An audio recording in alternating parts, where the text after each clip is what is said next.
அஸ்ஸலாமு அலைக்கும் வரஹ்மத்துல்லாஹி வபரகாத்துஹு. அன்பிற்குரிய சகோதர சகோதரிகளே, இஸ்லாத்தின் பார்வையில் உணவு உடை உறைவிடம் என்ற தொடர் நிகழ்ச்சியில் இன்றைய தலைப்பிற்கு செல்வதற்கு முன்னால் அந்த பூஜை செய்யப்பட்ட பாத்தியாக்கள் ஓதப்பட்ட பொருள்களை சாப்பிடுவது குறித்த அந்த சர்ச்சைக்கு இப்போது நேற்று சில மறுப்புகள்லாம் போட்டிருக்கிறாங்க. அது கொஞ்சம் அறிவுபூர்வமாக போட்டிருக்கிறாங்க, சும்மா திட்டாமல். அவங்க சில வாதங்களாக வைத்திருக்கிறாங்க. அந்த வாதம் தவறான வாதங்களாக இருக்கிறது. எல்லா வாதங்களையும் நம்ம பார்த்துக்கிட்டு தான் இருக்கிறோம். கவனத்தில் வைத்து அந்த 2 நாளில் எல்லாத்துக்கும் என்ன செய்யப்படும், பதில் சொல்லப்படும். இப்போ வெளியிட்டிருக்கிற சிலர் மறுப்பு கூட அவங்களுடைய புரிதல் கம்மியாக இருக்கிறதுனால வெளியிட்டிருக்கிறார்கள். அது இன்ஷா அல்லாஹ் தக்க சான்றுகளோடு அதை விளக்கும் என்பதை தெரிவித்துக்கொண்டு நம்ம இன்றைய நிகழ்ச்சிக்கு செல்லலாம். நேற்றைய தினம் இறுதியாக நிர்பந்தத்தில் மருத்துவ காரணத்திற்காக வேண்டி ஹராமானவைகளை நம்ம பயன்படுத்தினால் அல்லாஹ் குற்றம் பிடிக்க மாட்டான் என்பதற்கு 2 விதமான கருத்துக்கள் இருக்கிறது. இந்த கருத்து தான் மேலோங்கி இருக்கிறது என்கிற ஒரு செய்தியை நம்ம பார்த்தோம். அந்த நிர்பந்தத்திற்காக மார்க்கம் கொஞ்சம் வளைஞ்சு கொடுக்குது என்பதற்கு நிறைய சான்றுகளை காட்டினோம். அது மாதிரியான இன்னும் ஒரு சான்று என்னென்னு கேட்டால், இது நமக்கு பரவலாக தெரிஞ்ச ஒரு சான்று தான். ஒரு மனிதர் என்ன செய்கிறாருன்னா, நபிகள் நாயகம் ஸல்லல்லாஹு அலைஹி வஸல்லம் அவங்கள்ட்ட ரமலான் மாதத்தில் நான் பகல் நேரத்தில் மனைவியோட நோன்பு வைத்து கொண்டு நான் இல்லறத்தில் ஈடுபட்டேன், நான் அழிஞ்சு போயிட்டேன் அப்படின்னு சொல்லி ரசூல்லாட்ட அதுக்கு தீர்வு கேட்குறார். அப்போ ரசூல் ஸல்லல்லாஹு அலைஹி வஸல்லம் கேட்குறாங்க, நீ ஒரு அடிமையை விடுதலை செய்ய உனக்கு சக்தி இருக்குதா? அதுக்கு பரிகாரம். நோன்பு வச்சுக்கிட்டு நோன்பை முறிச்சிட்டார், இல்லறத்தில் ஈடுபட்டு முறிச்சிட்டார்.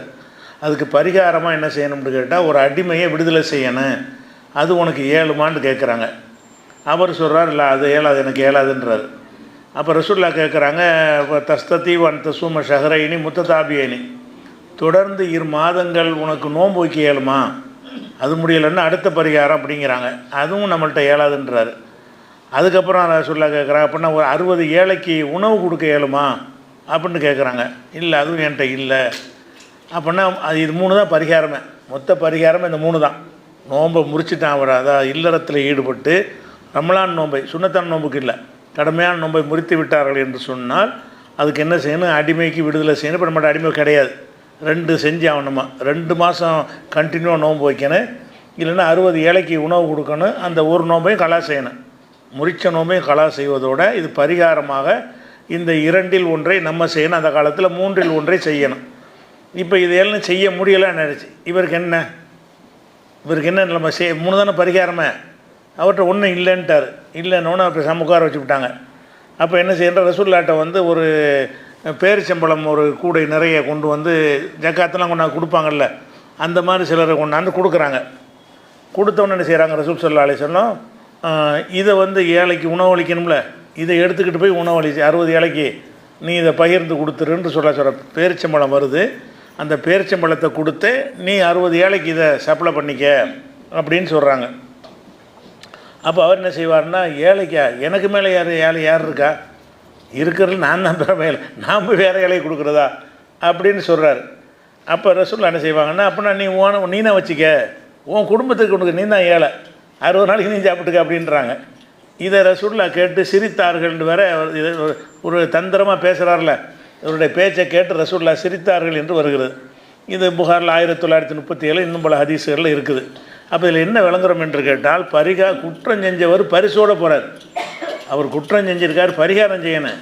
அவர் என்ன செய்கிறாருன்னா, 60 நாளைக்கு சாப்பிட்ற அளவுக்கு சாப்பாடை வாங்கிட்டு போகிறார். பரிகாரமும் செய்யலை, பரிகாரமாக கொடுத்த உணவை நானே ஏழையாக இருக்க, நான் எப்படி கொடுப்பேன் அப்படிங்கிறாரு. அப்போ ஏழலை என்பது எந்த அளவுக்கு இஸ்லாம் அவருக்கு ஒரு கருணை காட்டுதுன்னு பாருங்கள். ஏழலைன்னா அது இதான், இது மருத்துவம் அந்த மாதிரி செய்தானே, இதை விட பெரிய விஷயம் மருத்துவங்கிறது. அப்போ ஒருத்தர் ஏழலை, அவருக்கு அந்த பரிகாரம் தான் செஞ்சாகணும்னு சட்டம் இருக்கும் பொழுது, அது ஏழலைன்னு சொன்னால் பரிகாரம் செய்யாமல் போன்னு சொன்னாலே அது பெரிய சலுகை தான். ஆனால் அதை விட மிஞ்சி என்ன செய்கிறாங்கன்னா, உணவு நம்ம ஏற்பாடு பண்ணி கொடுக்குறோம், அதையும் என்ன செய்கிறார், நானே வச்சுக்கிறேங்கிறார். நான் அந்த 60 ஏழைக்கு பதிலாக நானே வச்சுக்கிறேன், நான் தான் ஏழை, உள்ளதில் ஏழை அப்படின்னு சொல்கிறார். அப்போ இதில் நல்ல மருத்துவம் மாதிரி ஒரு அவசர நேரத்துக்கு இது ஹராம் அப்படிலாம் அல்ல பார்க்க மாட்டான். அந்த அல்ல கருணை பார்வை உள்ளவன் என்பதற்கு இந்த விஷயங்கள்லாம் மார்க்கம் கொஞ்சம் வளைஞ்சு கொடுக்கல, நிர்பந்தத்துக்கு ஆளானவருக்கு. நிர்பந்தம் கஷ்டம் அந்த மாதிரி ஆளானவருக்காக வேண்டி மார்க்கத்தின் சட்டத்தை லேசாக வளைக்கிற ஒரு விஷயத்தை நம்ம பார்க்குறோம். அதே மாதிரி வந்து ரசூல் ஸல்லல்லாஹு அலைஹி வஸல்லம் அவங்கள்ட்ட வந்து சஹாபாக்கள்லாம் பையத்து செய்வாங்க. இப்போ நம்ம காலத்தில் இஸ்லாத்தை அவங்க ஏற்றுட்டு போயிடுறாங்க. ரசூலுல்லாவுடைய காலத்தில் என்ன செய்வாங்க, ரசூலுல்லாட்டே வருவாங்க, வந்து சந்தித்து கையோட கையை அடித்து என்ன செய்வாங்க, என்னென்ன காரியங்களை நான் செய்வோம் அப்படின்னு சொல்லி சில கலிமாவையும் சொல்லுவாங்க. வேறு சில விஷயங்களை ரசூலுல்லா உறுதிமொழி வாங்குவாங்க, ஒரு சந்தர்ப்பத்துக்கு தகுந்த மாதிரி கூட சேர்த்து வாங்குவாங்க. அப்போ அதில் ஒரு உடன்படிக்கை என்னென்னு சொன்னால், அல சம்இ வ தாஅத்தி பாயத்து நபிய ஜரீர் இப்னு அப்துல்லா அறிவிக்கிறாங்க, நபிகள் நாயகம் ஸல்லல்லாஹு அலைஹி வஸல்லம் அவங்கள்ட்ட வந்து நான் உடன்படிக்கை செஞ்சேன். எதுக்கு உடன்படிக்கை செஞ்சேன்னு கேட்டால், அல சம்இ வ தாஅத்தி உங்கள் சொல்லுக்கு செவிமடுத்து கட்டுப்படுவேன். உடன்படிக்கை என்ன தான் அது, களிமாவெல்லாம் சொல்லிவிட்டு என்ன செய்கிறாரு, அதில் களிமாவோட சேர்த்து இந்த ஒரு அக்ரிமெண்ட்டையும் சேர்க்குறாரு. என்ன சேர்க்குறாருன்னு கேட்டால், அல சம்இ வ தாஅத்தி உங்கள் சொல்லை நான் கேட்பேன் கட்டுப்படுவேன், இறை தூதருங்கிற முறையில் உங்கள் சொல்லை கேட்டு நான் கட்டுப்படுவேன் அப்படின்னு சொல்கிறார். இதை ரசூல் என்ன செய்கிறாங்கன்னா, ஃபலக்கனனி என்னை திருத்தி தர்றாங்க, அப்படி சொல்லாதேங்கிறாங்க. இவர் என்ன செய்கிறாருன்னா, நான் செவியுற்று கட்டுப்படுவேன்கிறார். அப்போ ரசூல்லா என்ன செய்கிறாங்கன்னா, ஃபலக்கனனி என்னுடைய அந்த வார்த்தையை ரசூல்லா திருத்தினார்கள். எப்படி திருத்தினார்கள்னா, ஃபீ மஸ்ததாத்து இயன்ற வரைக்கும்னு சேர்த்துக்கங்கிறாங்க. கட்டுப்பட்டு நடப்புன்னு எப்படி சொல்ல முடியாமல் போயிடும், உனக்கு எல்லாத்துலேயும் கட்டுப்படுவேன்னு நீ சொன்னா ஏன்னா உனக்கு செய்ய முடியாமல் போயிடும். அதனால் நான் நீங்கள் சொல்வதை அப்படியே கேட்டு நடப்பேன்ட்டு அவர் சொல்கிறாரு. ரசூல் என்ன சொல்கிறாங்கன்னு, அப்படி சொல்லாத, இயன்றளவு கட்டுப்பட்டு நடப்பேன், இயலாட்டி கட்டுப்படாமல் போயிடுவேன்னு அர்த்தம். அதன் அர்த்தம் இயலாவிட்டால் நான் செய்ய மாட்டேன் அப்படின்னு சேர்த்துன்ற உறுதிமொழி கொடு. நீ சொல்கிற மாதிரி உறுதிமொழி கொடுக்கல, எந்த மனுஷனுக்கு வந்து 100% நடக்க முடியாது. அதனால் என்ற உறுதிமொழி எடுக்கும்போது அவர் வந்து முழுமையான உடன்படிக்கை அவர் எடுக்கிறார்.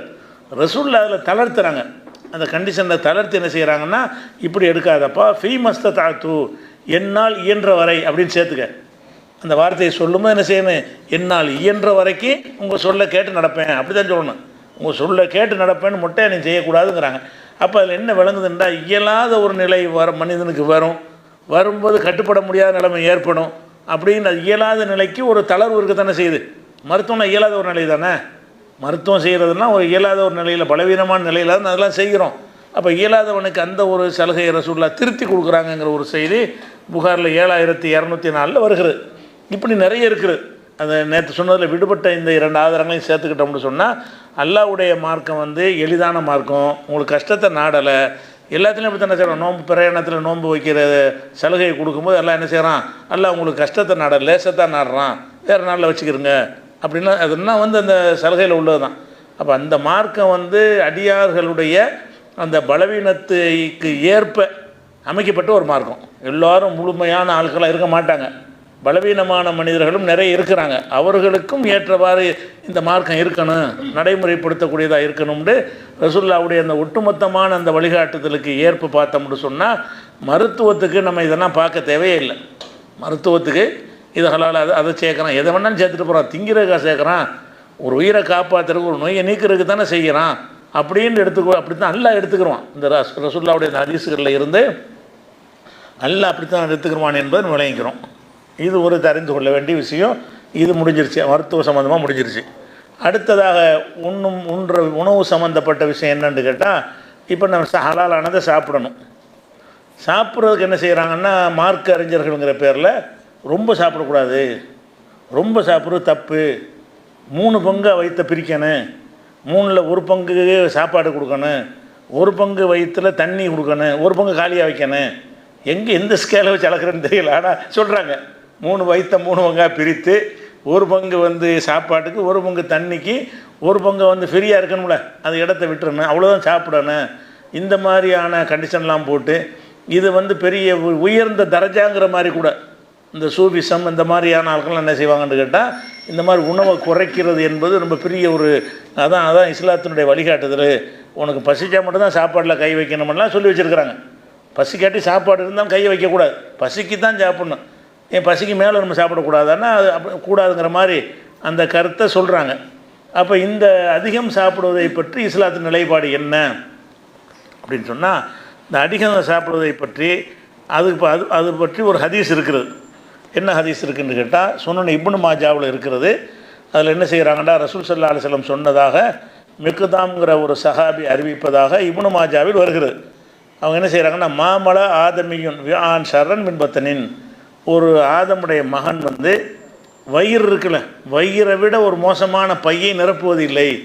நீ நிறைக்கிற பையில் மோசமான பையன்னு வயிறு தான். மற்ற பையை நிறைக்கிறதுலாம் கூட பெரிய விஷயம் கிடையாது. வயிற்றை போட்டு நிறைக்கிறீங்கள, அதான் உள்ளதில் மகா கெட்டது. நிறைக்காதங்கிறாங்க, வயிற்றை நிறைக்காத அப்படிங்கிறாங்க. சொல்லிவிட்டு ரசூலுல்லாஹ் சொன்னாங்க, அந்த ஹதீஸ் வருது, ஹஸ்புல் ஆதமி, ஒரு மனிதனுக்கு போதும், லுகை மாத்துன், சில கவலங்கள், யுகைம்னா சுல்பகு, அவன் முதுகுத்தண்டை நிப்பாட்டி வைக்கிற அளவுக்கு, ஸ்டெடியாக நிற்கிற அளவுக்கு சில கவலங்கள், 4-5 கவலம் சாப்பிட்டா என்ன செய்ய வேண்டியது, அவ்வளோ போதும், ரொம்ப சாப்பிட்ற நிறைச்சிடாத, வயிற்று நிறைக்காத அப்படின்னு சொல்கிறாங்க. அப்போ இது வந்து அந்த 3 பங்காக பிரிக்கிறது கூட அதுக்கும் கம்மி. இது சில கவலங்கள் 2-3 உருண்டை எடுத்து போட்ட வேண்டியதான், அதோட நிறுத்திக்கிறேன், அது போதும், உயிர் வாழ்வதற்கு தேவையான அளவுக்கு சாப்பிட்டா போதும் அப்படின்ற சொன்னதாக இருக்குது. அதுக்கடுத்து சொல்கிறாங்க, ஃபைன் கலபத்தில் ஆதமிய, ஒரு மனிதனுக்கு அதை விடவும் மிகைத்து போய் சாப்பிடும் என்று தோன்றினால் அப்போ என்ன செய்யணும்னு கேட்டால், சுலுசுல்லி தாமி, சாப்பாட்டுக்கு 1/3 பங்கு இடம் வயிற்றுல, சுலுசுல்லி ஷராபி, குடிக்கிற பானத்துக்கு ஒரு 1/3 பங்கு, சுலுசுல்லி நஃபசி, காற்றுக்கு அந்த மூச்சை போடுவதற்கு காற்றுக்காக வேண்டி 1/3 பங்கு என்று வச்சுக்க. இது வந்து அது முடியாட்டி தான், அதுவே அதிகம்ங்கிறாங்க. 3ல் 1 கூட சாப்பிட்றக்கூடாது, சும்மா 2-3 கவலம் சாப்பிட்டுக்க, 2 வாய் 3 வாய் அள்ளி போட்டு, அவ்வளோதான் சாப்பிடுவேன். என்ன செய்யணும், ஒரு 3 வாய் சோறை சாப்பிட்டு முடிச்சுக்கிறேன்னு, அவ்வளவுதான் நீ சாப்பிடணுமே தவிர அதுக்கு மேலே போட்டு வயிற்று நறுக்கிட்டு கெட்ட செயல்ங்கிற மாதிரி ரசூலுல்லாஹ் சொன்னாங்கன்னு வருது. அது உனக்கு பத்தலைன்னு சொன்னால் அதிகபட்சமே அவ்வளோதானா, உனக்கு இதை விட கம்மியாக சாப்பிட்றது நல்லது. 3 கவலம் 4 கவலம் தான் சாப்பிடணும். அதை விட கொஞ்சம் சாப்பிட நினச்சின்னா வயிற்றில் ஒரு 3ல் 1 அளவுக்கு சாப்பிட்டுக்க. அந்த அளவுக்கு நீ முடியாட்டி தான் இது கூட. அப்போ 3ல் 1க்கு மேலே போகணும், போக முடியாது. சாப்பிட்றதா இருந்தால் 2-3 கவலங்கள் சாப்பிடணும், அதை விட கொஞ்சம் கூடத்தான் சாப்பிடணும்னு உங்களுக்கு தோன்றியது என்றால் 3ல் 1 பங்கு. அப்போ 3ல் 1 பங்குங்கிறது உயர்ந்தபட்ச அளவு, அதான் குறைஞ்சபட்ச அளவு இல்லை. குறைஞ்சபட்ச அளவு 2-3 கவலம் தான். உயர்ந்தபட்சம் அதிகபட்சமாக நீ எவ்வளோ சாப்பிட்லாம், 3ல் 1 பங்கு சாப்பிட்லான்னு இந்த ஹதீஸை வந்து ஹதீஸ்ன்னு வந்துருச்சுல, இதை வைத்து கொண்டு தான் அந்த சூஃபிசம் அந்த மாதிரி ஆட்கள்லாம் அதை சாப்பிடக்கூடாது, அப்படி பட்னியாக கிடக்கணும், காடு செடின்னு போனதோ தமம் செய்கிறான்னு சொல்கிற ஆளுக்கெல்லாம் அந்த மாதிரி வாதங்கள்லாம் வைக்கிறாங்க. இந்த ஹதீஸை பொறுத்த வரைக்கும் இது வந்து இதில் ஒரு சில பலவீனங்கள் இருக்குது. என்ன பலவீனம் இருக்குன்னு கேட்டால், முகமது இப்னு ஹர்பு என்பவர் இதை அறிவிக்கிறாரு. யார் வழி அறிவிக்கிறாருன்னா, எங்கள் அம்மா சொன்னாங்கன்னு அறிவிக்கிறார். அம்மாவுக்கு பேரையும் சொல்லணும்னு ஒன்று, அம்மா சொன்னாங்கன்னு மட்டும் அறிவிக்கிறார். சரி, அந்த அம்மாவுக்கு யார் அறிவிச்சுன்னா அவங்களுக்கு அவங்க அம்மா அறிவித்தாங்க. இந்த ஹதீஸ வாசகம் எப்படி வருதுன்னு கேட்டால், எனக்கு எங்கள் அம்மா சொன்னாங்க, அவங்களுக்கு அவங்க அம்மா சொன்னாங்கன்னு சொல்கிறாரு. அவங்க அம்மாண்டா யார், அவங்களுடைய கேரக்டர் என்ன, அவங்க நம்பகத்தன்மை என்ன, அவங்க உண்மை சொல்லக்கூடிய நெசமாக இருந்தாங்களா, அப்படி யார், இவருக்கு முந்தைய அம்மா கூட மூத்தா போயிருக்கலாம்ல. அதுக்கு முதல்ல அம்மான்னு சொல்வதாக இருந்தால் டீட்டெயில் வேணும், அப்போ தான் நம்ம பார்க்கலாம், எங்கள் அம்மாட்ட சொல்லியிருப்பாங்களா என்னென்னு பார்க்கலாம். அப்போ இந்த 2 பலவீனம் இருக்குது. இவர்கிட்டேருந்து சஹாபிட்டேருந்து கேட்டால் யாருன்னு கேட்டால், ஒரு அம்மா கேட்டாங்களா, அந்த அம்மா மகளுக்கு சொன்னாங்களா, அந்த மகள் வந்து இவருக்கு சொன்னாங்கன்னு சொல்லி அந்த ஹதீஸ் வருகிறது. அதனால் ஹதீஸ் கலையில் இது வந்து ஏற்கத்தகாத 2 பலவீனம் உள்ள கணக்கில் கொள்ளப்படாத ஒரு ஹதீஸ். அதனால் 3ல் 1 சாப்பிடணுங்கிற இந்த ஹதீஸு பலவீனமான ஹதீஸாக போயிடுது. அதே நேரத்தில் வந்து அகமதில் ஒரு ஹதீஸ் வருகிறது, அதில் இதே விஷயம் வருது, ஆனால் அந்த பலவீனம் இல்லை. அதையும் சொல்லியிருக்கோம்ல, பலவீனம் இல்லாமல் சரியான அறிவிப்பாளர்களை கொண்டு ஒரு ஹதீஸ் வருது. இதே வாசகம்தான், இதே 3ல் 1 பங்கு தான் சாப்பிடணுங்கிறது வந்து இருக்குது.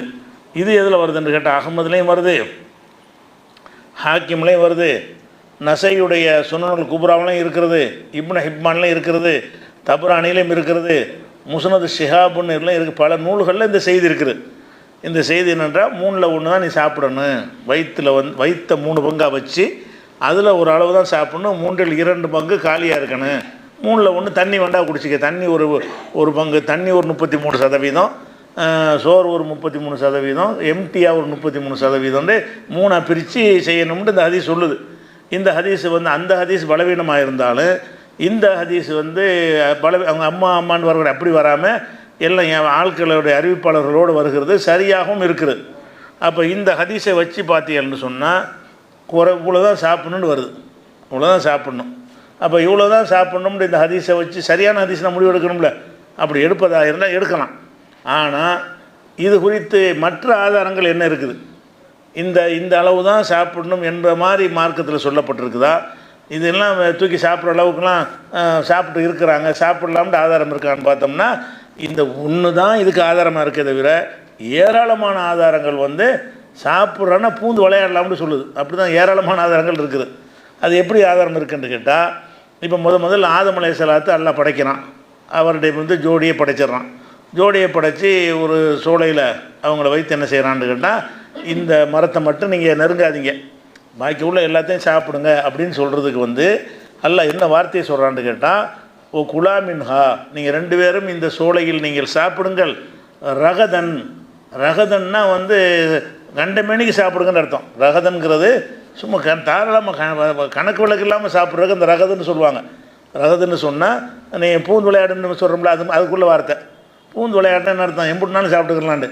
அப்போ எல்லாம் அங்கே சொல்லும் பொழுது பார்த்து கணக்கு பண்ணி சாப்பிடு, 3ல் 1 பங்கு தான் சாப்பிடணும், 2 ஆப்பிள் சாப்பிடு அப்படி சொல்லாமல் என்ன செய்கிறான்னு கேட்டால், சாப்பிடுன்னு மட்டும் சொல்லாமல் சாப்பிடுங்கன்னால போதும்ல, நீங்கள் 2 பேரும் சாப்பிடுங்க ரகதன், எந்த தயக்கமும் இல்லாமல் எவ்வளோ நாளும் சாப்பிடுங்க.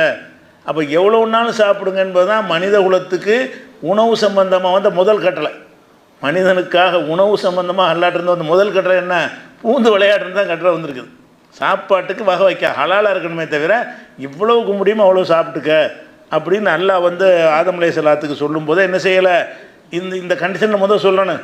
இந்தப்போ சோலையில் நிறைய கிடைக்கும், நீ பாட்டு பூந்து விளையாடுறாத, பார்த்து சாப்பிட்டுக்க, ஒரு நாளைக்கு இந்த அளவு வச்சுக்க அப்படின்னு நான் சொல்லியிருக்கணுமா இல்லையா? அப்படி சொல்லாமல் எவ்வளோ நாள் மனுஷன் சாப்பிடக்கூடிய ஆளாக வேறு இருக்கிறாங்க. மனிதர்கள் வந்து எவ்வளோ நாள் சாப்பிடுவாங்க கிடைச்சுன்னு சொன்னான். அப்படிப்பட்ட ஒரு நிலையில் அந்த பலவீனமானவர் அவர் இருக்கும் பொழுது அவருக்கு அல்லாஹ் போட்ட கட்டளை என்னென்னு கேட்டால், குலாமின்ஹா ரகதன், நீங்கள் வந்து ரகதன்னா இஷ்டத்துக்கு என்ன செய்யுங்க, கண்டமேனிக்கு சாப்பிடுங்க அப்படிங்கிற ஒரு கருத்தில் அல்லாஹ் சொல்கிறான். அதே மாதிரி வந்து 2வது சூறாவில் 58வது வசனத்தில் இந்த இஸ்ரவேலர்கள் வந்து நாடற்றவர்களாக சுற்றிக்கிட்டே இருக்கிறாங்க. ஃபிரௌன்கிட்டேருந்து காப்பாற்றின பிறகு அவங்கள என்ன செய்யறான், அல்லாஹ் கொஞ்சம் நாளைக்கு சுத்த வச்சிடறான், எந்த இடத்துலையும் தங்காமல் ஊராக தெரிஞ்சுக்கிட்டு இருக்கிறாங்க மூசா நபி தலைமையில். அப்போ என்ன செய்யறான், அல்லாஹ் வந்து சரி இனிமேல் வந்து நீங்கள் ஒரு ஊரில் தங்கிருங்க, இனிமேல் ஒரு ஊரை சொல்லி, அதான் ஜெருசலம் புனித பூமி, அதை சொல்லி இந்த ஊரில் நீங்கள் தங்கி விடுங்கள் அப்படின்னு சொல்லிட்டு அல்லாஹ் என்ன செய்கிறான்னா, இது குழுனா உதுகுழு ஹாதிகள் கரியா, இந்த ஊருக்குள்ளே நீங்கள் நுழைந்து குழு மின்ஹா, இந்த ஊரில் போய் நீங்கள் சாப்பிடுங்கள், ஹைது சேத்தும், நீங்கள் விரும்பியவாறு சாப்பிடுங்கள். விரும்பிய பாருங்கிறதுலே அன்லிமிட் வந்துருச்சு, அது விரும்பிய வாரில் வந்துருச்சு. அதுலேயும் ரகதன் வேறு, அங்கே அதே ரகதன் போடுறான், அங்கே ஆதமுக்கு போட்ட மாதிரி ஹைது சேத்தும்லையே தாராளமாக எவ்வளோ சாப்பிட்லான்னு வந்துடுது. அது 10வது நல்லா என்ன செய்கிறான்னா, ஹைது சேத்தும் ரகதன், விரும்பியவாறு என்ன செய்யுங்க, சகட்டு மணிக்கு சாப்பிடுங்க அப்படின்னு சொன்னால் எப்படி இருக்கேன், விரும்பியவாறு கண்ட மணிக்கு சாப்பிடுங்கன்ற மாதிரி எல்லாம் என்ன செய்கிறான் அவங்களுக்கு சொல்கிறான். இந்த ஊருக்குள்ள நுழைஞ்சிட்டிங்கல்ல, நுழைஞ்சவொன்னே அந்த சாப்பாட்டுக்கு நான் கணக்கு என்ன வேணாலும் சாப்பிட்டுக்கிறேங்க. அதுக்கு முந்திலாம் லிமிட்டாக சாப்பிட்டாங்க. ஏன்னு கேட்டால் வானத்துலேருந்து இறங்கும் மண்ணு செல்வா, அது எல்லாம் உணவாக கொடுத்துருந்தான், விவசாயம்லாம் இல்லாமல் அப்படி தானே கேட்டாங்க. எங்களுக்கு வெங்காயம் பூண்டு இதெல்லாம் வேணும், இதை வந்து எவ்வளோ நாளைக்கு திங்கிறேன்னு கேட்டாங்க. அதுக்கு தான் எல்லாம் என்ன செய்யணும், அது ஊரில் போய் தங்கி விவசாயம் பண்ணு, உனக்கு வேண்டியெல்லாம் சாப்பிட்டுக்க அப்படின்னு சொல்லும் பொழுது, நீ வந்து இந்த மாதிரி அளவாக தரமாட்டோம், மண்ணு செல்வான்னு அங்கேருந்து இறங்குறது அளவு போட்டு வரும். இது அப்படி கிடையாது, நீ உற்பத்தி செய்கிறது தானே, எவ்வளோ நாள் உற்பத்தி பண்ணிக்க, எவ்வளோ நாள் சாப்பிட்டுக்கன்னு சொல்லும் பொழுது அல்லாஹ் என்ன செய்கிறான்னு கேட்டால், அவங்கள ஹைது சேர்த்தும் ரகதன், நீங்கள் விரும்பியவாறு தாராளமாக என்ன செய்யுங்க புசியுங்கள்னு அல்லாஹ் சொல்வதில் இருந்து சாப்பிட்ற விஷயம் வந்து ஒரு வெறுக்கத்தக்கதாக அல்லாஹ்வால் கருதப்படவே இல்லை. சாப்பிட்ற வயிறு புடைக்க சாப்பிடுவது என்பது அல்லாஹ் தானே வயிற்றை தந்துருக்கிறான், அப்படி வெறுக்கத்தக்கதாக இருக்கும்.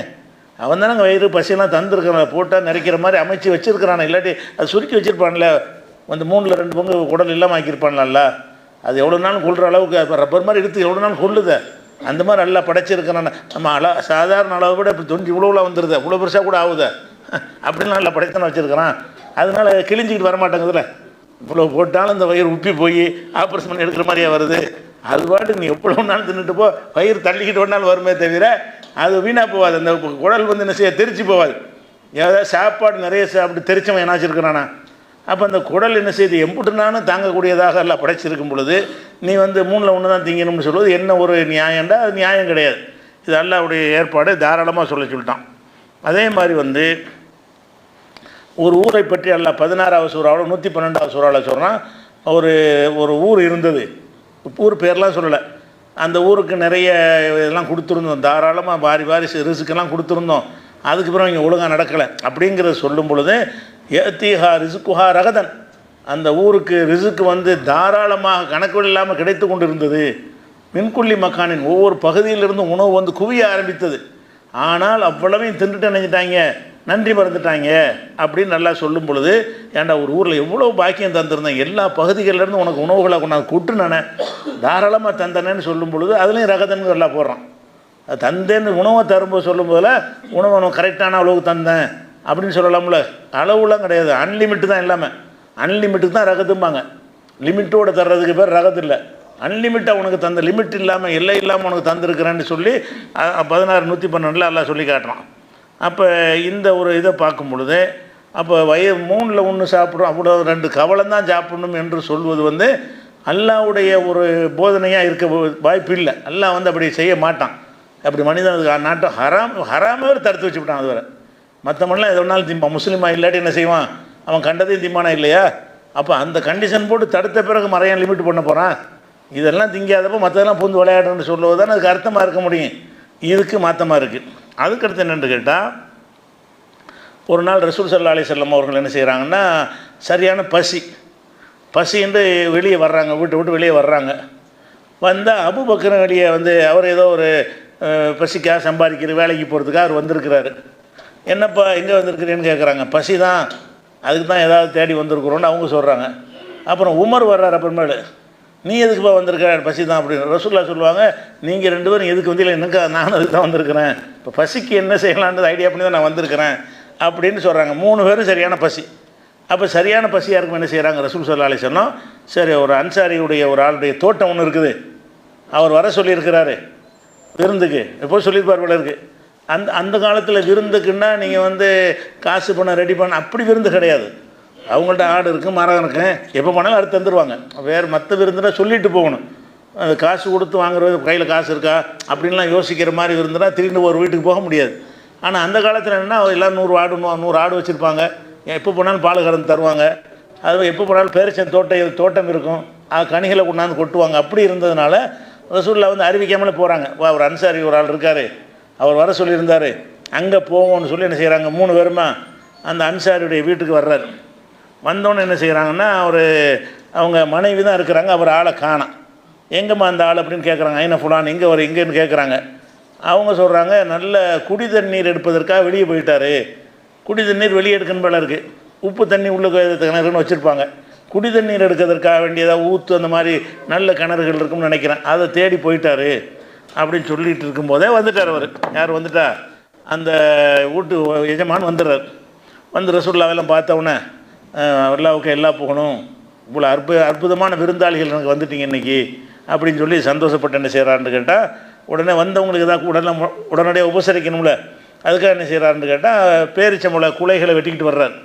அந்த குலைகளில் சிலது வந்து செங்காயாக இருக்குது, சிலது நல்ல கனிஞ்ச பழமாக இருக்குது, சில பேர் வந்து இந்த பக்குவமான பழமாக இருக்குது. 3 சைஸாக என்ன செய்கிறாரு, பழங்களில் 3 தரம் இருக்கும்ல, அந்த 3 தரமாக உள்ள பழத்தை குலைகளை கொட்டி வந்து, இதை முதல்ல நீங்கள் சாப்பிடுங்க அப்படின்னு சொல்லிட்டு என்ன செய்கிறாரு, சாப்பிடுங்கன்னு சொல்லிட்டு கத்தி எடுக்கிறார். சாப்பிடுங்கன்னு சொல்லிட்டு என்ன செய்கிறாரு, கத்தி எடுத்து அதுக்குன்னு ஆட்டை அறுக்கிறதுக்காக வேண்டி கத்தி எடுத்து என்ன செய்கிறாரு, ஒரு ஆட்டை அறுத்து வந்து ரசூலுல்லாஹ்வுக்கு சமைச்சு கொடுக்கணுங்கிறதுக்காக வேண்டி இந்த கதை அதிகம் முன்னாடி நான் சொல்லியிருக்கிறேன் வேறு ஒரு விஷயத்துக்காக வேண்டி. அப்போ அந்த மாதிரி கத்தி அவர் எடுத்துடுறாரு. எதுக்கு, இந்த பால் கொடுக்குற ஆட்டை இருக்கான்னு சொல்லுவாங்கள்ல, அதுக்கு சொல்லியிருக்கிறேன். இப்போ பெட்டை ஆடை சாப்பிட்லாமுங்கிறதுக்காக வேண்டி அவர் கத்தி எடுத்தோன்னு ரசூலுல்லாஹ் என்ன சொல்லுவாங்கன்னு கேட்டால், ஈயாக்கவல் ஹலு, இந்த அப்போ பால் கறக்கிற ஆட்டை வந்து அறுத்துப்படாத, அவர் நிறைய 100 கணக்கில் ஆட்டு இருக்குன்னு நினைக்கிறேன், அதனால் ஏதோ ஒரு ஆட்டை பிடிச்சிட்டு, ஆனால் பால் கறக்கிற ஆட்டை லாபம் வரக்கூடியது, அதை போய் எங்களுக்காக நீ அறுத்துற வேணாம் அப்படின்னு சொல்லிடுறாங்க. சரின்னு சொல்லிட்டு போய் என்ன செய்கிறாருன்னா, அவர் ஒரு ஆட்டை அறுக்கிறார். அறுத்துட்டு வந்தோன்னு என்ன செய்கிறாங்கன்னு கேட்டால், முதல்ல ஒருக்காக பழத்தெல்லாம் சாப்பிட்டு முடிச்சு விட்டாங்க. இந்த ஆட்டெல்லாம் அறுத்து அதை சமைச்சு வச்சுன்னு அதையும் சாப்பிட்றாங்க. அதுக்கப்புறம் மறுபடியும் அந்த மிச்சம் இருக்குல்ல பழங்கள்லாம், அதை கொண்டு வச்சு அதையும் திங்கிறாங்க. இதை தின்று நல்லா வயிறு புடைக்க சாப்பிட்டாங்கன்னு வருது, வயிறு புடைக்க சாப்பிட்றாங்க.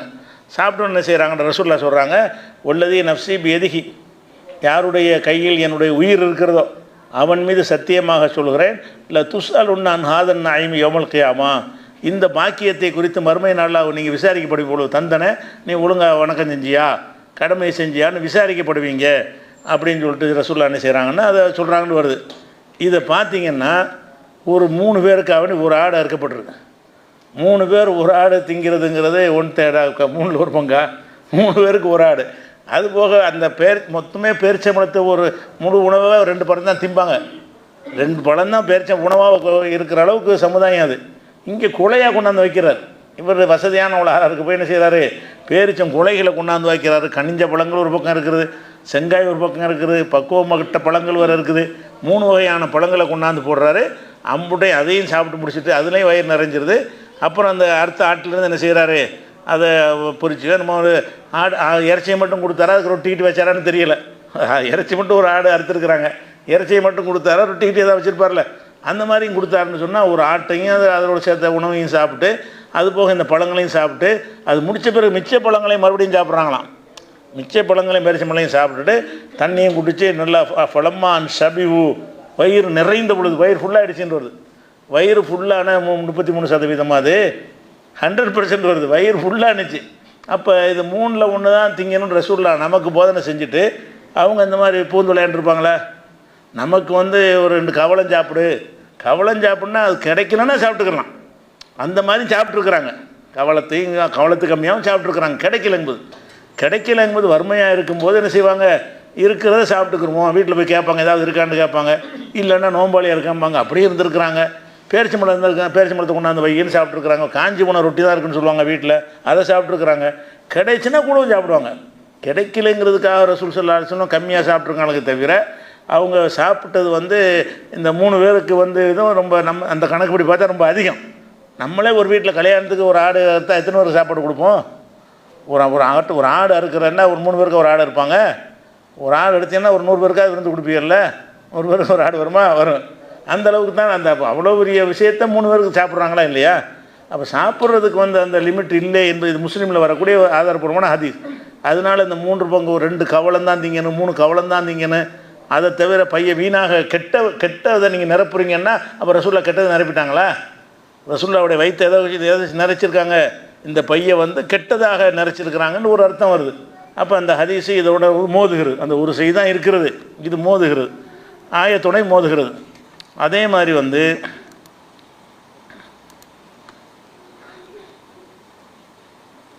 இப்ராஹிம் அலைஹிஸ்ஸலாமுடைய சம்பவத்தை அல்லாஹ் சொல்லி காட்டுறோம். இப்ராஹிம் அலைஹிஸ்ஸலாத்துடைய சம்பவம் என்னன்னு கேட்டால், அந்த லூத் நபியுடைய சமுதாயத்தை அழிப்பதற்காக வேண்டி மலக்குகளை அல்லாஹ் அனுப்புகிறான். 2 மலக்கு வர்றாங்க. லூத் நபி சமுதாயத்தை அழிப்பதற்காக மலக்கு வர்றாங்க. அவங்க வரும்போது அல்லாஹ் என்ன செய்ய, லூத் நபியும் இப்ராஹிம் நபியும் ஒரே காலத்தில் வாழ்ந்தவங்க, பக்கத்தில் வாழ்ந்தவங்க. இப்ராஹிம் நபி வாழ்ந்த பகுதிக்கும் லூத் நபி வாழ்ந்த பகுதிக்கும் அருகருகே உள்ளது. 2 பேரும் சந்திச்சிருக்காங்கன்னு வருது. ஆமன பிஹி லூத்துன்ற வருது. லூத்து இவரை ஈமான் கொண்டாருலாம் வருது, இப்ராஹிம் ஈமான் கொண்டாருலாம் வருகிறது. அப்போ இப்ராஹிம் நபி லூத் நபி சந்திச்சிருக்கிறாங்க, அருகருகே இருக்கிறாங்க. ஆனால் இவங்க லிமிட் பண்ணியாச்சு, உனக்கு இது உனக்கு அது, நீ நபி இந்த ஊருக்கு தான், நீ நபி அந்த ஊருக்கு தான் ஆகிட்டான்ல.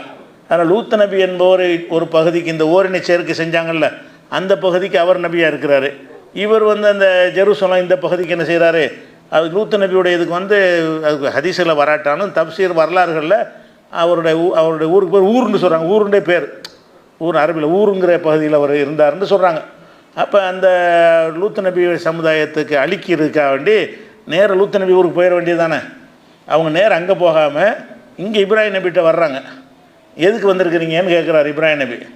எதுக்கு வந்திருக்கேன்னு முதல்ல வந்துடுறாங்க. வந்த உடனே என்ன செய்வார், இப்ராஹிம் நபியுடைய வழக்கம் என்னென்னு கேட்டால், விருந்தோம்பலில் அவர் ரொம்ப கூடின ஒரு ஆள். யார் வந்தாலும் விருந்து தான் ஃபஸ்ட்டு என்ன செய்வார், என்ன எதுலாம் கேட்க மாட்டார். வந்துட்டாங்கன்னா தட்டப்படலான விருந்து ஏற்பாடு பண்ணிடுவார் யார் தேடி வந்தாலும். அப்போ 2 பேர் வந்துட்டாங்கன்னு அவர் மலக்குகள் மனித வடிவத்தில் வர்றாங்க. மலக்குன்னு அவருக்கு தெரியலை, வரும்போது தெரியலை. அதனால் என்ன செய்கிறாங்க, 2 பேர் வந்துட்டாங்கன்னு உடனே ஒரு காலை மாட்டை பிடிச்சி அறுத்து கொண்டாந்து பொறிச்சு கொண்டாந்து வைக்கிறார். 2 பேருக்கு என்ன செய்கிறார், ஒரு மாட்டை எடுத்து, மாட்டில் நிறைய வச்சுருந்துருக்கார். அப்போ ஒரு மாட்டை எடுத்து அறுத்து அதை பொறிச்ச மாட்டுகளை கொண்டாந்து வச்சார் அப்படின்னு வருது. அப்போ 2 பேருக்கு ஒரு மாடுங்கிறது என்ன கணக்கில் இது வரும்?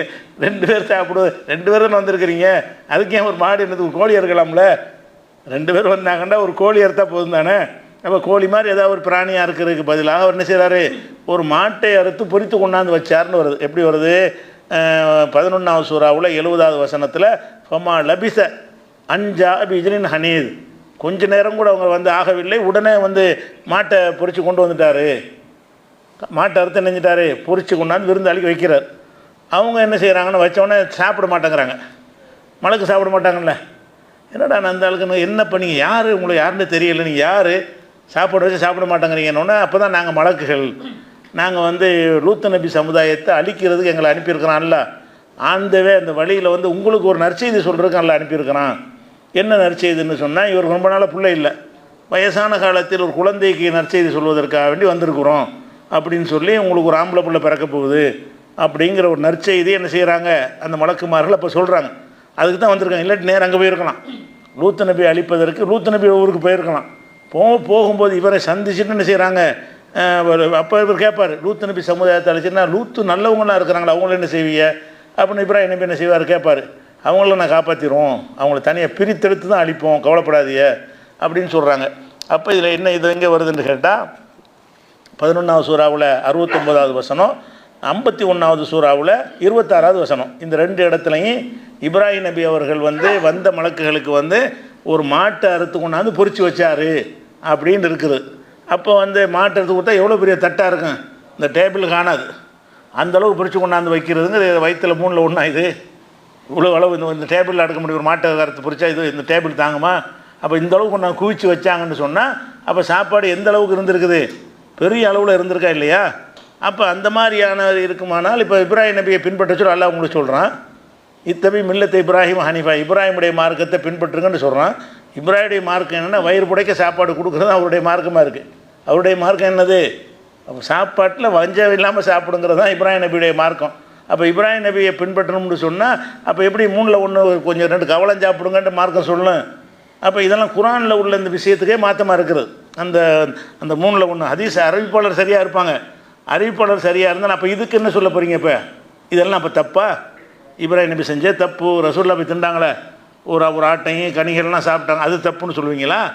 அப்போ வந்து இந்த குறைவாக சாப்பிட்ணுன்னு வரக்கூடிய இந்த ஒரு ஹதீஸ் தான் இருக்கிறது. அந்த ஒரு ஹதீஸ் வந்து இவ்வளோ விஷயத்தோடு மோதுகிறது, அதை நம்ம பார்க்கணும். அதே மாதிரி அல்லாஹ் நமக்கு என்ன கட்டளை இறான்னு கேட்டால், சாப்பிட பற்றி பேசும் பொழுது 7வது சூறாவில் 31வது வசனத்தில் அல்லாஹ் சொல்லி காட்டுகிறான், குழு வஷ்ரபு, உண்ணுங்கள் பருகுங்கள், ஒலா துஸ்ரி, வீணாக்கிறாதீங்க. அதுலேருந்து என்ன கணக்கு இல்லைன்னு அதில் வழங்குது. உண்ணுங்கள் பருகுங்களோடு நிப்பாட்டி கொள்ளாமல் இஸ்ராஃப் பண்ணிடாதீங்க, வீண் விரயம் செய்யாதீங்கன்னா இவ்வளோ நாள் திங்கிறது பஞ்சாயத்துலேருந்து அர்த்தம். குழு வஷ்ரபு ஒலா துஸ்ரிஃபு, உண்ணுங்கள் பருகுங்கள், வீணாக்கிறாதீங்க. வீணாக்காதீங்கன்னு சொன்னாலே நல்லா திங்கணும்னு அர்த்தமாகுது. ஏன்னா பாதி சாப்பாடு வச்சுட்டு போயிடறாங்க, முக்கால்வாசி பேர் தான் சாப்பாடு வச்சுட்டு என்ன செய்கிறான், பாதியை வீணாக்கிடுறாங்க. அப்போ இந்த ஆயத்தை படித்தா என்ன செய்வோம், அதையும் தின்றுவோம்ல. இந்த ஆயத்தை வீணாக்கக்கூடாது, அப்போ இது சாப்பிட்ருவோம். அப்போ இது 3 கவலத்தை நிற்காது, இது வச்சதையெல்லாம் தின்றான், வீணாக்கிட்டு போகக்கூடாது. மிச்சம் வீணாக்குறது தானே. வீணாக்குறது பல வகை இருக்குது, இதுவும் அடங்கும்ல, இதுவும் வீணாக்குதல் தான். அப்போ குழு வஷ்ரபு ஒலா துஸ்ரிஃபு, உண்ணுங்கள் பருகுங்கள், வீண் விரயம் செய்யாதீர்கள் 7:31 வசனத்தில் எல்லாம் சொல்லி காட்டுறதுனால இது வந்து அந்த குறைவாக சாப்பிட்ணுங்கிறது வந்து இஸ்லாமிய அடிப்படைக்கு மாற்றமாக இருக்கிறது. அதே மாதிரி இன்னொரு சம்பவம் இருக்குது. என்னென்னு கேட்டால், ஜாபீர் அறிவிக்கிறாங்க. ஜாபீருங்கிறது ஒரு அன்சாரி சேர்ந்த ஒரு சஹாபி. அவர் வீட்டுக்கு ரசூல்லா போகிறாங்க. ரசூல்லா ஜாபீருங்கிறவர் வசதி இல்லாத ஒரு ஆள். என்ன வாப்பா உஹது போரில் கொல்லப்பட்டார், சின்ன பையன், இவர் தான் எல்லாத்தையும் கவனிச்சிட்டு இருக்கிறாரு. பெரிய வசதிலாம் இல்லாத ஒரு ஆள் யார், ஜாபீர். இருந்தாலும் ஜாபீர் மேலே அவர் ரொம்ப பிரியம், ரசூலுல்லாவுக்கு ரொம்ப பிரியம். வாப்பா பெரிய தியாகியாக இருந்ததுனால இவர் மேலே ரொம்ப பிரியம். அதனால் என்ன செய்கிறாங்கன்னு கேட்டால், அத்தானு நபி ஸல்லல்லாஹு அலைஹி வஸல்லம் ஃபீ மன்சிலினா, ரசூல்லா எங்கள் வீட்டுக்கு வந்துட்டாங்க ஒரு நாள் திடீர்னு. வந்தவுடனே ஃபதபஹனா லஹு ஷாத்தன், உடனே அவங்களுக்கு ஒரு ஆட்டை அறுத்தோம். ரசூல்லா தான் வர்றாங்க, உடனே நினைச்சோம் ஒரு ஆட்டை அறுத்தோம். அப்போ ஃபகால, அப்போ ரசூல்லா சொல்கிறாங்க, கண்ணகும் அலிமும் அண்ணா நுஹிபுல் லஹம, நம்ம இறைச்சியை என்ன மாதிரி விரும்புவோன்னு விளங்கி வச்சுருக்கிறாங்க இவங்க. ரசூல்லா சொல்கிறாங்க, ரசூல்லா என்ன செய்கிறாங்க, நம்ம வந்தோடனே ஆட்டை இருக்கிறாங்கன்னு கேட்டால் நம்ம இறைச்சியை எப்படி இருந்த அளவுக்கு விரும்பி சாப்பிடுவோம் என்பது இவர்களுக்கு தெரிந்திருக்கிறது. ஜாபீர் குடும்பத்தாருக்கு தெரிஞ்சிருக்க போய் தான் இப்படி அந்த கொண்டாந்து என்ன செய்கிறாங்க, ஒரு ஆட்டையாக இருக்கிறாங்க. இல்லாட்டி ஒரு ஆட்டை அறுத்துக்கு தேவையில்லையில. அப்போ நான் வந்து இறைச்சி சாப்பிடுறத ரொம்ப விரும்புவேன், ரொம்ப ரசித்து சாப்பிடுவேன் என்பது இவங்களுக்கு தெரிந்திருக்கிறதுங்கிறாங்க ரசூல்லா. அப்போ கண்ணகும் அலிமும் அண்ணா நுஹிபுல் லஹம, லஹ்மை வந்து இறைச்சியை வந்து நான் ரொம்ப விரும்புவேன் என்பது இவர்கள் அறிந்து வைத்திருக்கிறார்கள்ட்டு ரசூல்லா சொல்கிறாங்க. அப்போ ரசூல்லா வந்து நல்லா சாப்பிடுவாங்கன்ட்டு ரொம்ப அறியப்பட்ட செய்தியாக இருந்திருக்கு மக்கள் மத்தியில். ஜாபீருக்கு தெரிஞ்சிருக்கல, ரசூல்லா வந்து நல்லா சாப்பிடுவாங்க, மற்ற ஆளுக்கு மாதிரி கொடுக்கக்கூடாது, ஒரு ஆட்டையாக இருக்குன்னு அவர் விளங்கி வச்சு தானே கொடுக்குறாரு. எனக்காக இப்போ ஒரு ஆட்டை எடுத்துன்னு கேட்க மாட்டேங்கிறாங்க. நமக்கு இது பிடிக்கும்னு இவருக்கு தெரிஞ்சிருக்குது அப்படிங்கிறாங்க. நான் இந்த மாதிரி சாப்பிடுவேன் இவருக்கு தெரிஞ்சிருக்குது. அப்போ ஒரு ஆட்டையை சாப்பிட்ற அளவுக்கு விரும்பி சாப்பிட்ற அளவுக்கு அவருக்கு அறுத்து அண்ணா குடும்பத்தில் உள்ளவங்க சாப்பிட்ருப்பாங்க. இருந்தாலும் கொஞ்சம் அதிகம் தானே இது, ஒரு ஆடை இருக்குங்கிறது அதிகம் தான் இது. அப்போ நம்மளே ஒரு குடும்பத்தில் ஒரு 4 விருந்தாளி இருந்தால் ஒரு ஆட்டையாக இருப்போம். நம்ம வீட்டில் 5 பேர் இருப்பாங்க, ஒருத்தர் விருந்தாளி வந்துட்டார், ஒரு ஆட்டை இருப்போமா? வாங்க மாட்டோம். 1 கிலோ இறைச்சி வாங்கிட்டு வருவோம், அவ்வளோதான். அவ்வளோதா அதை இது இப்போ 20 கிலோவுடைய ஆட்டை போய் அறுக்க மாட்டோம். அப்போ அந்த இதை என்ன காட்டுதுன்னு கேட்டு திருமதியில் வரக்கூடிய ஹதீஸ் ஆதாரப்பூர்வமான ஹதீஸ். அப்போ ரசூல்லா வந்து மாமிசத்தை விரும்பி சாப்பிட்றவங்களா இருக்கிறாங்க என்று ரசூல்லாவே சொன்னது. நான் இந்த மாதிரி விரும்பி சாப்பிடுவேன் என்பது உங்களுக்கு தெரிந்திருக்கிறது என்று சொன்னதிலிருந்து இந்த 2 கவலம் 3 கவலம்ங்கிறது அவங்க போதனையாக இருக்காது. அவங்க சொல்கிறதுக்கு மாற்றமாக அவங்க போதிக்க மாட்டாங்கல்ல. நீ மட்டும் 2 கவலம் சாப்பிட்டு நான் மட்டும் ஒரு ஆட்டையை சாப்பிடணும், அது அப்படியே ரசூல்லாவுடைய போதனை இருக்கு.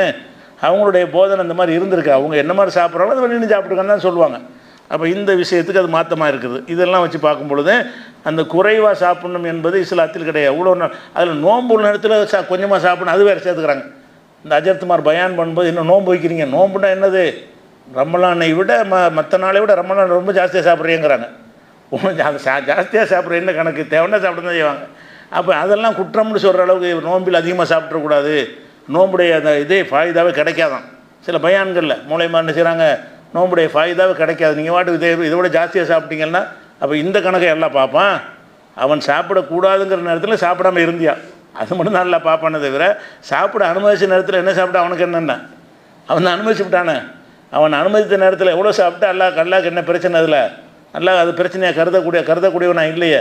அப்படின்னா நோம்பில் வந்து இப்படி சாப்பிடக்கூடாதுன்னு சொல்லுவாங்க. நோம்புலையும் நீங்கள் சாப்பிட்லாம், நோன்பு இல்லாத நாள்லையும் சாப்பிட்லாம், எவ்வளோ நாளும் சாப்பிட்லாம், கொள்கிற அளவுக்கு வயிறு முட்டுற அளவுக்கு சாப்பிட்றலாம். அது ஒன்றும் பிரச்சனையே கிடையாதுன்னு தான் இஸ்லாத்தின் நிலைப்பாடு. அதே மாதிரி வந்து இந்த கம்மியாக சாப்பிடணுங்கிறதுக்கு என்ன செய்வாங்கன்னு கேட்டால் இன்னும் ஒரு செய்தியை சொல்லுவாங்க. அது என்ன செய்தின்னு கேட்டால் அதாவது இப்னு உமர் சம்மந்தப்பட்ட ஒரு செய்தி. அது என்ன செய்தின்னா, அவர் வந்து அபு நஹீக்கின்னு ஒரு ஆள் இருந்தார். அபு நஹீக்கின்னு ஒரு ஆள் நிறைய பயங்கரமாக சாப்பிடுவார். அப்போ என்ன செய்கிறாருன்னு கேட்டால் இப்னு உமர் எப்பவும் என்ன செய்வார்னு கேட்டால், அவர் சாப்பிடும்போது யாராவது மிஸ்கினை கூட்டிகிட்டு வாப்பான்னு பாரான். அவர் தனியாக சாப்பிட மாட்டாரான். டெய்லி விருந்து கொடுக்குறது இப்னு உமருடைய வேலை. சாப்பாடு வச்சுட்டாங்கன்னா யாராவது ஏழை வளர்ந்து ஒரு ஆளை கூட்டிகிட்டு வா, ஒரு ஏழைக்கு நான் உணவளிச்சுட்டு அவரோட சேர்ந்து தான் சாப்பிடுவேன் அப்படின்ட்டு ஒரு பாலிசி அவர் எடுத்திருக்கார். அப்போ கூட்டிகிட்டு வர சொன்னவொன்னே என்ன செய்கிறாருன்னா, ஒரு ஆளை கூட்டிகிட்டு வந்தவுடனே அவர் கொஞ்சம் பயங்கரமாக சாப்பிட்டார். ஒரு ஆளை கூட்டிகிட்டு வர்றாரு, அவர் கொஞ்சம் ஜாஸ்தியாக சாப்பிட்டார். அப்போ வந்து இப்னு உமர் சொல்லுவாங்க, இனிமேல் இந்த மாதிரி ஆளெலாம் கூட்டிகிட்டு வராது, ரொம்ப திங்கிற ஆளை கூப்பிட்டு வராத அப்படின்னு சொல்லுவாங்க. சொல்லிவிட்டு அவர் சொல்லுவார், ஏனென்றால் ரசூலுல்லாஹ் சொல்லியிருக்கிறாங்க, ஒரு மூமின் வந்து ஒரு குடலுக்கு சாப்பிடுவான், காஃபிர் வந்து 7 குடலுக்கு சாப்பிடுவான். அப்போ இந்த ஆள் திங்கிறத பார்த்தா ஒரு மூமின் சாப்பாடு அளவு தாண்டி இருக்குது. அளவு மெஷர்மெண்ட் பண்ணுறாரு சாப்பாட்டை. விருந்தையும் கொடுத்துவிட்டு ஒரு மூமின் என்ன செய்வான், ஒரு மூமின் ஒரு குடலுக்கு சாப்பிடும், கொஞ்சம் சாப்பிட்டா அவனுக்கு போதுமா. ஒரு காஃபிராக இருந்தால் அது மாதிரி 7 மடங்கு திம்மா, வயிறு பெருசு அப்படின்னு ரசூலுல்லாஹ் சொன்னாங்கன்ற ஒரு காரணத்தையும் சொல்லி, அதனால் இனிமேல் கூட்டிகிட்டு வர்றாருன்னு அந்த மாதிரி சாலை கூப்பிட்டு வந்துடுறாரு. இவர் வந்து காஃபிராக இருக்காருன்னு அந்த அதான் அர்த்தம். இவர் நிறைய சாப்பிட்ற வச்சு இவர் காஃபிர் என்ன செய்கிறாரு, முடிவு கட்டினாருங்கிற மாதிரியான ஒரு செய்தி புகாரியில் 5393, 5394, 5396, 5397 புகாரியில் இது இவ்வளோ இடத்துல வந்துடுதா. அதுலேயே புகாரில் இன்னொரு இடத்துல வருது, இதே விஷயத்துக்கு கூடுதல் விஷயம் வருது. இவருக்கு அந்த ஹதீஸில் கவுண்டர் கொடுக்கக்கூடிய விஷயம் வருது. என்ன வருதுன்னு கேட்டால், அபு நஹீக்குன்னு அந்த ஆள் பேர், முதல்ல சொன்ன ஒரு ஆள், அந்த ஆளுக்கு பேரோடு இங்கே வருது. அவர் அதிகமாக சாப்பிட்டாருன்னு சொல்கிறோம்ல, அவர் யாருன்னு கேட்டால் அவருடைய பேர் வந்து அபு நஹீக்கு, ரொம்ப சாப்பிடுவார். அப்போ அவரை பற்றி தான் இப்படின்னு ஒரு இந்த மாதிரி சொன்னாங்க, இந்த ஆள் ரொம்ப சாப்பிட்றாரு, 7 குடலுக்கு சாப்பிட்றாலாம் காஃபிருன்னு சொல்லிட்டாரு. அப்போ அந்த அவர் கேட்டு அவர் வச்சுக்கிட்டு பேசிட்டு இருப்பாங்க, சாப்பிடும் கூட்டுப்பிட்டு வந்து அவருக்கு விளங்குற மாதிரியும் பேசியிருக்காரு. இதில் இப்படி புண்படுத்துறதே இது செய்யாது. அல்ல அவளுக்கு கண்டிக்கப்பட்ட ஒரு விஷயம். சாப்பாடையும் கொடுத்து விட்டு ரொம்ப திங்கினாண்டா எப்படி இருக்கும் சாப்பாடு. அது மனசில் நினச்சா கூட அவர் போன பிறகு நீங்கள் பேசிக்கிறீங்களே தவிர அவர்கிட்டயே பேசுவீங்க. அவர்கிட்ட பேசியிருக்கார் இவர். இதை கேட்டு நபர் என்ன சொல்கிறாருன்னு கேட்டால், ஆனால் ஊமினு பில்லாய் ஒரு சொல்லே, நான் மூமின்னு இப்போ என்னை போய் காஃபிருங்கிற, நான் எப்படி அப்போ அந்த அதிசயம் அவர் சொன்னதே பொய் மாதிரி ஆகுது பாருங்கள். நான் 7 குடலுக்கு திங்கிறேங்கிறேன், நான் தான் மூமினாவில் இருந்தேன், மூமினாக இருந்து 7 குடலுக்கு தின்றுருக்கிறேனே, அப்படி தான் அர்த்தமாகுது.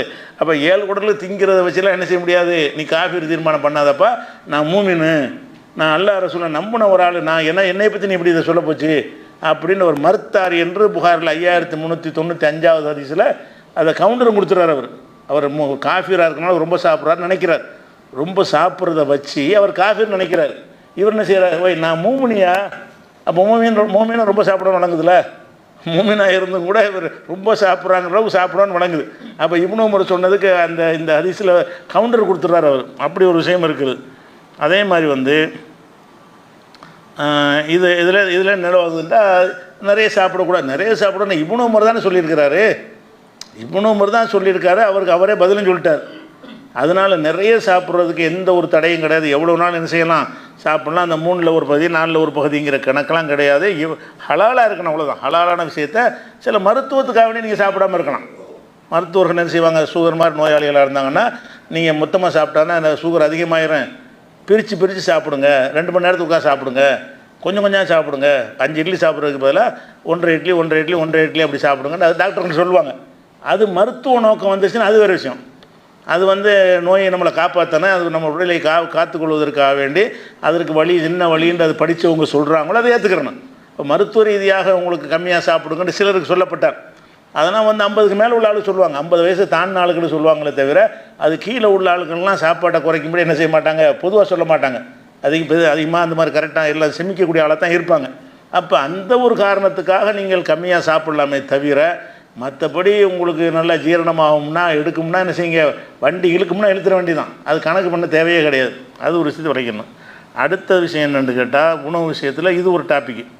அடுத்த ஒரு டாபிக் என்னென்னு கேட்டால் இந்த சாப்பிட்றத வந்து என்ன மாதிரி சாப்பிட்றது, நின்றுக்கிட்டு சாப்பிட்லாமா, உட்காந்துக்கிட்டு சாப்பிட்லாமா, டேபிளில் போட்டு டைனிங் டேபிளில் சாப்பிட்லாமா, சேரில் உட்காந்துட்டு சாப்பிட்லாமா, படுத்துக்கிட்டு கூட சிலர் சாப்பிடுவோம்ல. இந்த கொறிக்கிற சாமானாக தான் என்ன செய்வாங்க, படுத்துக்கிட்டு கூட சோறு திங்க மாட்டாங்க, அதுவும் திங்கிறதானே, ஏதாவது சாப்பிடுவோமா, கொறிக்கிற சாமான்களாக இருந்தால் படுத்துக்கிட்டு கூட சாப்பிடுவோம்.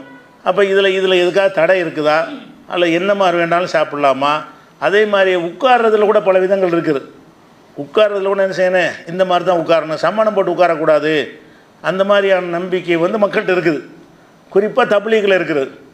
தப்லீகில் என்ன செய்வாங்க, 3 விதமாக உட்கார சொல்லுவாங்க தெரியுமா? அது உட்காந்து காட்டுங்க, இது ஒரு முறை பாருங்கள், வேறு இது ஒரு முறை, இது ஒரு முறை, அதுக்கப்புறம் பாத்ரூம் போகிற கங்குசு போகிற மாதிரி உட்காருங்க.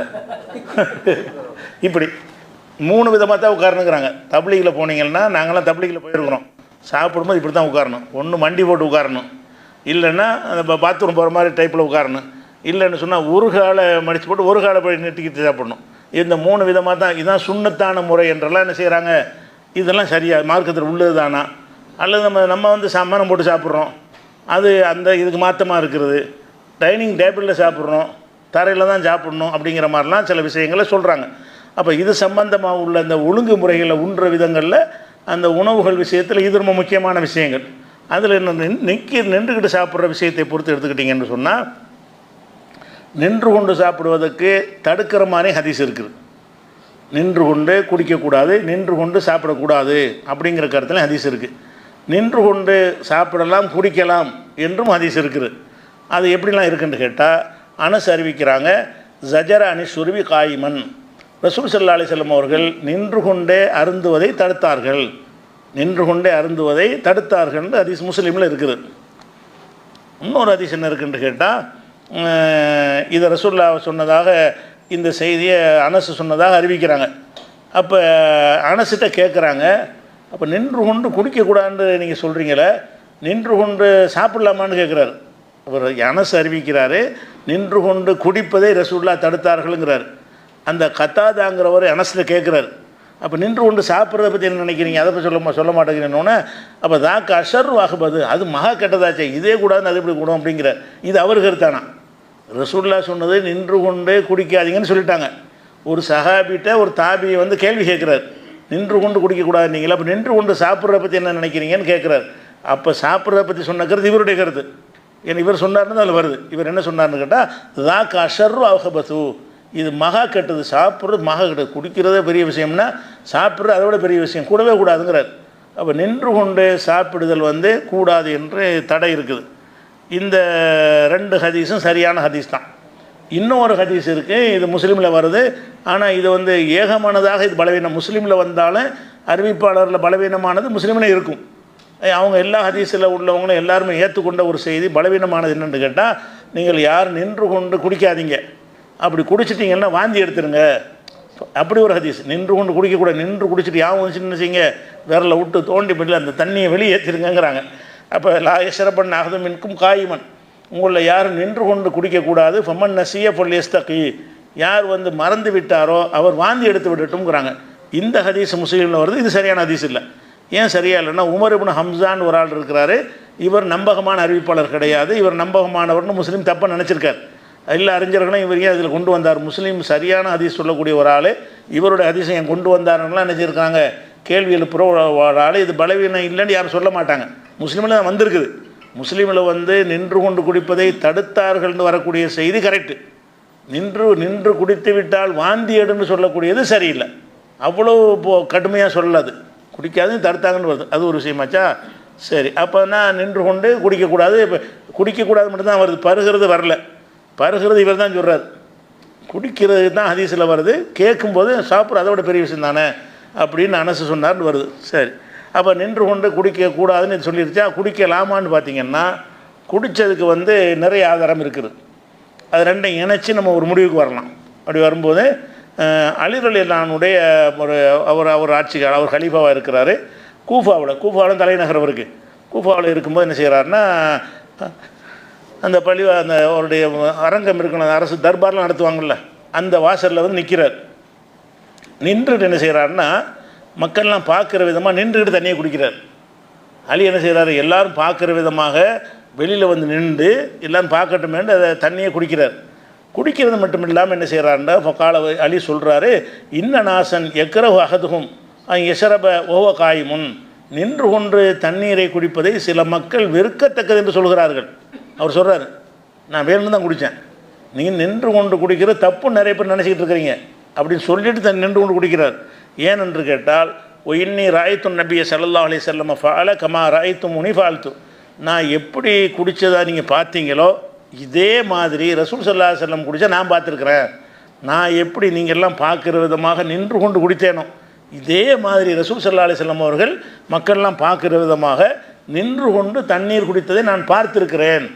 அதனால் வந்து தப்பாக நீங்கள் வெறுக்கத்தக்க நீங்கள் தவறாக நினச்சிக்கிட்டு இருக்கிறீங்க, மக்கள் நினைக்கிறது தப்புங்கிறார்.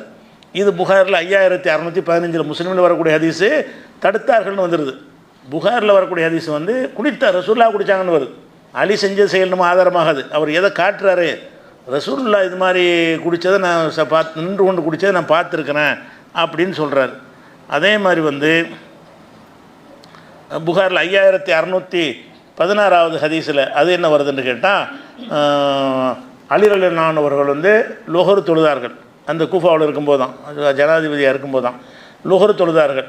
லுஹர் தொழுது விட்டு மக்களுடைய குறைகளை கேட்பதற்காக வேண்டி அந்த சபையில் உட்காந்து குறை சொல்கிறவங்க டைம் ஒதுக்கியிருப்பாங்க போல இருக்குது.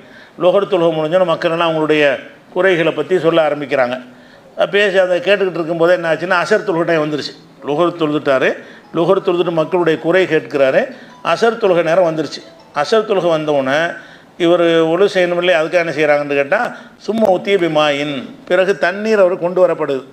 கொண்டு வந்தோன்னே இப்போ ஷரிப தண்ணீரை குடித்தார். அது உட்காந்து தான் குடித்தார். கசல வஜுஹு எதேஹி, அவர் முகத்தை கையெல்லாம் உழு செஞ்சாருங்கிறது அப்படி வருது. உழு செஞ்சார்னு சொல்லாமல் கையை கழுவினார், முகத்தை கழுவினார், ரகசு காலை கழுவினார், 2 கால்களையும் கழுவினார், தலைக்கு மசூ செஞ்சார்னு வருது. உழு செஞ்சார்னு சொல்லாமல் அந்த காரியங்களை சொல்லி எல்லாம் செஞ்சு முடிச்சிட்டார். தண்ணி வருது, தண்ணியை குடிச்சு விட்டார். குடிச்சுட்டு என்ன செய்கிறாருன்னா, கையை கழுவி, முகத்தை கழுவி, காலை கழுவி, மசாலாம் செஞ்சு அதை உழு செஞ்சு முடிக்கிறார். உழு செஞ்சு முடித்த உடனே சும்மா காம, பிறகு எழுந்தார். எழுந்து இப்போ ஷரிப ஃபதுலஹு, தண்ணி யூஸ் பண்ண மிச்சம் இருக்கும்ல அந்த தண்ணியை குடிக்கிறார். ஓஹோ காயுமுன், நின்றுக்கிட்டே குடிக்கிறார். முதல்ல ஒரு தண்ணி வந்தோன்னு குடிச்சு விட்டார், அது உட்காந்து குடிச்சிட்டார். இப்போ உழு செஞ்சு முடித்த உடனே கொஞ்சம் தண்ணி மிச்சமாக இருக்குது, அதை என்ன செய்வோம் குடிப்போமேன்னு நின்ற நிலையில் அந்த தண்ணீர் நினைஞ்சார், குடித்தார். குடிச்சிட்டு சொன்னார். இதுவும் புகாரில் 5616 ஹதீஸில் வருகிறது. குடிச்சிட்டு அவர் சொல்கிறாரு, இன்ன நாசன் எக்கரஹூன சுர்ப காய்மன், சில மக்கள் வந்து நின்று குடிப்பதை வெறுக்கத்தக்கதாக தப்பாக நினைக்கிறார்கள். இன்ன நபியை ஸல்லல்லாஹு அலைஹி வஸல்லம் சனா மிசலமா சனாத்து, நபி ஸல்லல்லாஹு அலைஹி வஸல்லம் அவர்கள் நான் செஞ்ச மாதிரி செஞ்சுருக்கிறாங்க. உழு செஞ்சுட்டு அவருக்கு அவர் குடிச்சிருக்காங்க. ரசூல் ஸல்லல்லாஹு அலைஹி வஸல்லம் பொதுவாக அவருக்காகவும் பார்த்துருக்கிறாரு. உழு செஞ்சு முடிச்சுட்டு குடிச்சார்ல, இந்த மாதிரி ஒருக்காகவும் பார்த்துருக்கிறார்.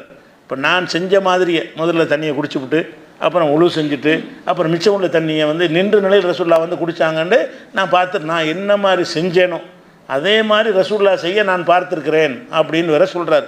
அப்போ நபிகள் நாயகம் ஸல்லல்லாஹு அலைஹி வஸல்லம் உன்னை தடுத்திருக்கிறாங்க, அவங்க செஞ்சுருக்கிறாங்க.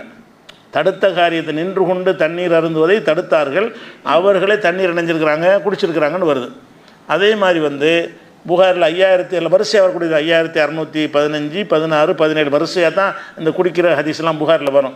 5617 ஹதீஸில் என்ன வருதுன்னு கேட்டால், இப்போ நம்ம அறிவிக்கிறார் ரசூல் ஸல்லல்லாஹு அலைஹி வஸல்லம் அவர்கள் ஜம்சம் தண்ணீரை வந்து ஷரிபன் நபி ஸல்லல்லாஹு அலைஹி வஸல்லம் காயிமன் மின் ஜம்சம, ஜம்சம் தண்ணீரை நின்ற மேனிக்கு ரசூல்லா குடித்தார்கள். ஜம்சம் தண்ணி குடித்தாங்க, அது குடிக்குமே நினைஞ்சாங்க, நின்று கொண்டு தான் குடித்தார்கள் அப்படின்ட்டு ஹதீஸ் வருது. இதுக்கு மட்டும் என்ன செய்வாங்கன்னா மார்க் அறிஞர்களில் சில பேர் ஜம்சம் தண்ணி நின்று தான் குடிக்கணும், ஜம்சம் தண்ணியை நின்று குடிக்கணும் ரசூல்லா சொல்லலை. இந்த செயல் தான் இது. ரசூல்லா சொன்னாங்கன்னா சுன்னத்தாயிரும். ஜம்சம் தண்ணியை நின்று கொண்டு தான் குடிக்கணும்னு சொல்லலை. அவங்க எந்த தண்ணியை குடித்தாலும் நின்று கொண்டு குடிச்சிருக்கிறாங்க, அவ்வளோதான் டாப்பிக்கு. ஜம்சம் தண்ணியை குடிக்கிறதுக்காகத்தான் நின்றார்கள் என்று என்ன செய்யலை, அது சொல்லலை. அந்த ஜம்சம் தண்ணிக்கிட்ட வந்து அன்றைக்கு இருந்த அந்த ஹதீஸ்லேருந்து பார்க்கும்போது அன்றைக்கு இருந்த நிலைமையில் வந்து உட்காந்து குடிக்க இயலாது. இந்த தண்ணி விநியோகம் நசன்னு இருக்கும். இப்போ எல்லாம் வந்து பைப்பு திறந்தோன்னு வர்ற மாதிரி ஆக்கிட்டாங்க. அந்த காலத்தில் தண்ணி இறக்கிவாங்க, இறைச்சி இடம் பூரா ஒரு கிணத்துக்கிட்ட எப்படி இருக்கும், ஒரு கிணத்துக்கிட்ட தண்ணி இறைச்சிக்கிட்டே இருந்தாங்கன்னா அது கிணத்தை சுற்றி உள்ள இடங்கள்லாம் எப்படி இருக்கும், ஒரு ஈரமாக இருக்காங்க, உட்காரதுக்கு முடியாது, உட்கார வாய்ப்பு இருக்காது.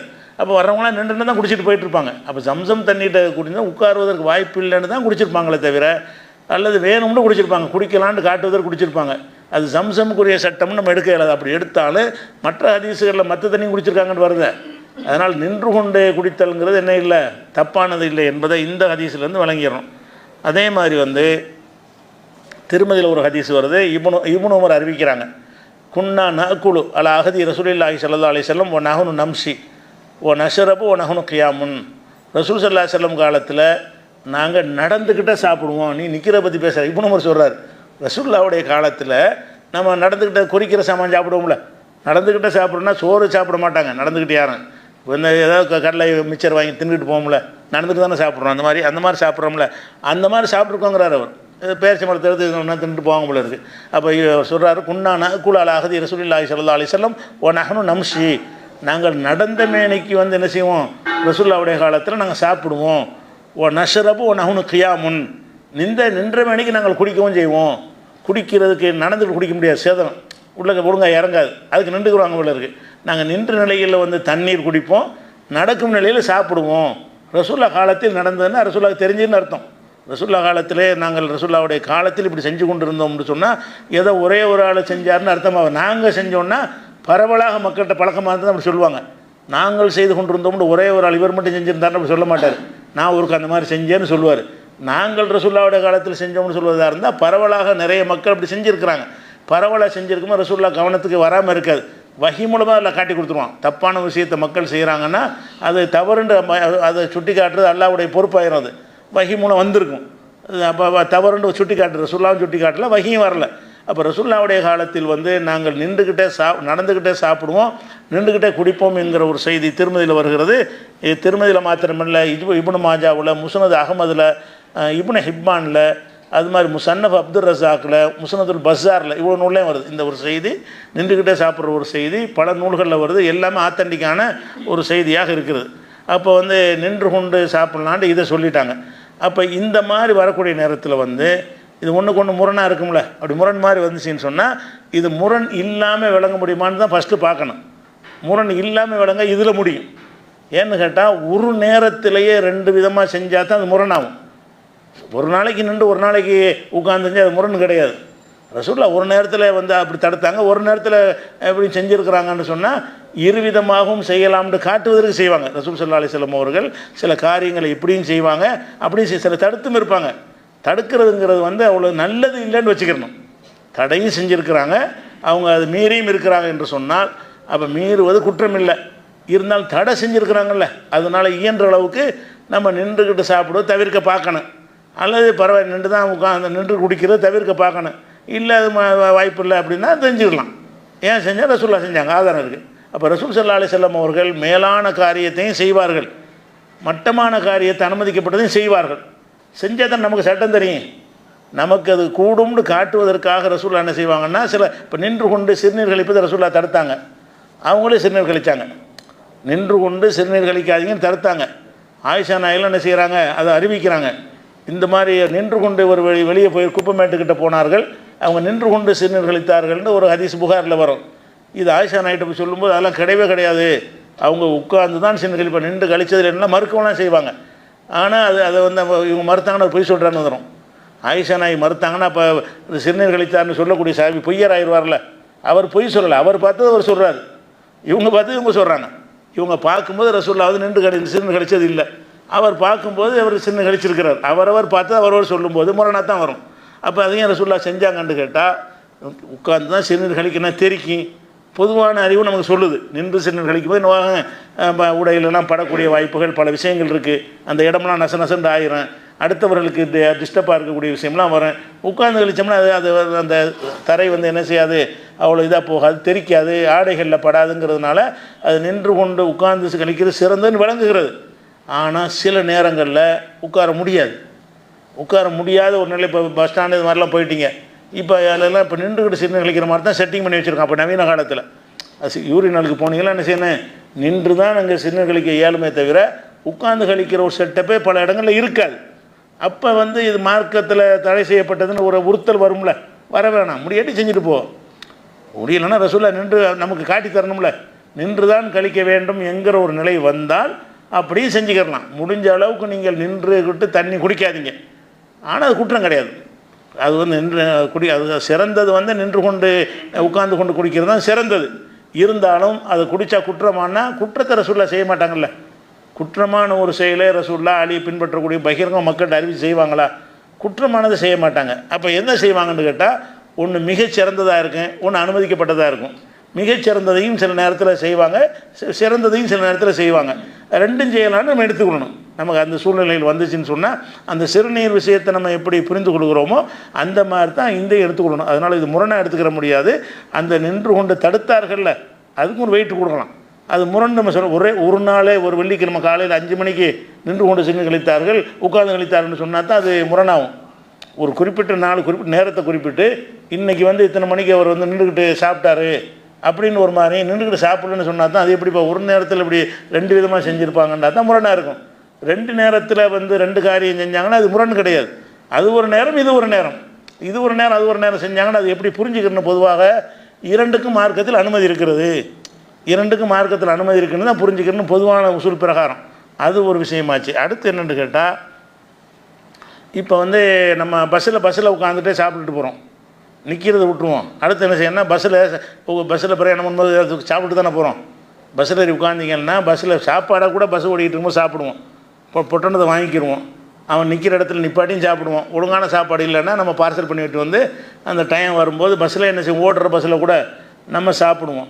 அந்த மாதிரி வாகனத்தில் சாப்பிட்லாமான்னு கேட்டால் வாகனத்தில் நீங்கள் சாப்பிட்லாம். அதுக்கெல்லாம் நேரடியான ஆதாரமே இருக்குது. ரசூல் ஸல்லல்லாஹு அலைஹி வஸல்லம் அவர்கள் வந்து ஹஜ்ஜுக்கு போயிருந்தாங்கல்ல, ஹஜ்ஜுக்கு போயிரும்போது அரஃபாவில் அவங்க இருக்கிறாங்க. அரஃபாவில் எங்கே இருக்கிறாங்க? ஒட்டகத்து மேலே உட்காந்துருக்குறாங்க. அரஃபா மைதானத்தில் உரை நிறுத்தும் போது ஒட்டகத்தில் இருந்திருக்கிறாங்க. அப்போ என்ன செய்கிறாங்கன்னா, ரசூலுல்லாஹ்வுக்கு ஒரு பால் கொடுத்து விட்றாங்க. வீட்டிலேருந்து மனைவிமார்கள் அதை கொடுத்து விட்ருப்பாங்களா, அது அன்பளிப்பாக கொடுத்தாங்களான்னு தெரியல. அவங்களுக்கு யார் உம்முல் ஃபதுலுங்கிறவங்க ரசூலுல்லாஹ்வுடைய அலியுடைய சகோதரி, ரசூலுல்லாஹ்வுக்கு அலியுடைய அம்மா, ரசூலுல்லாஹ்வுக்கு சின்னமாக வருவாங்க. அவங்க என்ன செய்கிறாங்கன்னு கேட்டால் கொஞ்சம் ஒரு பாலை கொடுத்து விட்றாங்க. பாலை கொடுக்கும்போது ரசூலுல்லாஹ் எங்கே இருந்தாங்கன்னு கேட்டால் அரஃபாவில் ஒட்டகத்தில் உட்காந்துட்ருக்குறாங்க. ஒட்டகத்தில் அதுலேருந்து அதான் மேடையாக இருந்து பயான்லாம் பண்ணுவாங்க, உரையெல்லாம் நிகழ்த்துவாங்க ஒட்டகத்தில் இருந்து கொண்டு. அப்போ ஒட்டகத்தில் இருந்துக்கிட்டு இருக்கும்போது ரசூலுல்லாஹ் ஒரு டயர்டாக இருப்பாங்களேன்னு பாலை கொடுத்து விட்றாங்க.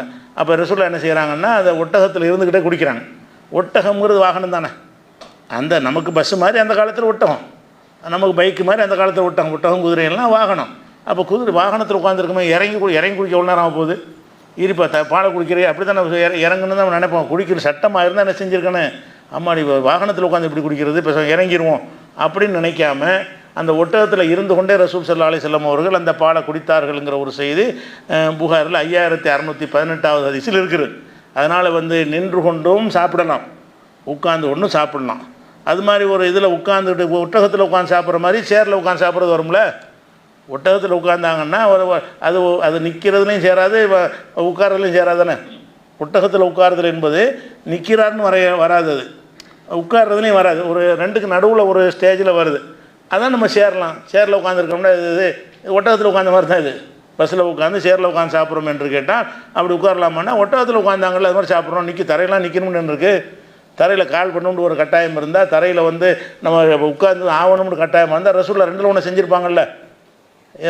ஒரு அதில் உட்காந்து உயரமான இடத்துல உட்காந்தும் சாப்பிட்லாம் என்பதற்கு இது ஒரு சேரில் டைனிங் டேபிள் தனி டைனிங் டேபிள் சாப்பிடக்கூடாதுங்கிறதுக்கு ஒரு சில ஹதீஸ்லாம் இருக்குது. ஆனால் இது டேபிளில் உட்காந்து சாப்பிட்லாமான்னா இது நம்ம ஆதாரம் காட்டலாம்.